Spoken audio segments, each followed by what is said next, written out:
Petteri Nokelainen, kuulut MM-kisojen ensikertalaisiin. Miltä tuntuu olla mukana? No kiva olla mukana totta kai. Jollain tapaa se on unelma joka pelaajalla olla MM-kisoissa edustaa Suomea. Niin kyllä on ollut hieno tähän saakka olla mukana. Mitä sinulle jäi kaudesta Jokereiden kanssa parhaiten mieleen? No toi viimeinen playoff-sarja oli ilman muuta. Kyllä se oli ihan pelaajallekin niin ikimuistoinen.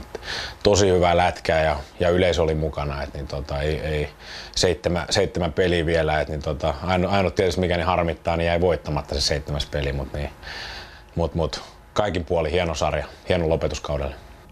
Täälläkin on IFK:n miehiä samassa joukkueessa. Onko siitä sarjasta keskusteltu vielä täällä maajoukkueen mukanakin? Ei siitä ole enää keskusteltu mitään, mutta kyllä se kieltämättä hieman outoa, varsinkin Granlundin Mikki on täällä näin, niin tavallaan pari viikkoa sitten yritit vetää sitä kumoon, niin nyt se on tuossa vierellä. Se on vähän outo asetelma, mutta aika nopeasti häviää sitten kuitenkin. Mitä sinä haluat tuoda Leijona joukkueelle? No totta kai nyt roolina on alivoima ja puolustavampi rooli, että sitä taistelua yritetään blokata kuteja ja pelata sitä alivoimaa ja se rooli mahdollisimman hyvin, mikä tarjotaan. Jokainen kun tekee oma roolinsa mahdollisimman hyvin, niin silloin meillä on mahdollisuus pärjätä.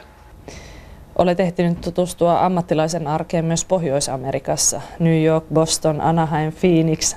Tuli melko monta paikkaa nähtyä ja lyhyessä ajassa. Mitä tuo reissu opetti? No joo, varmaan aika paljonkin, että ihan kaukalossa ja sen ulkopuolella. Kyllähän siinä oppii elämää ja oppii jääkiekkoa.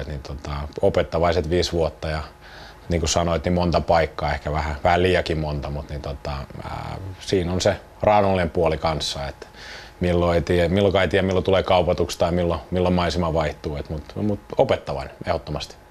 Mikä on sinun suurin unelmasi jääkiekkoilijana?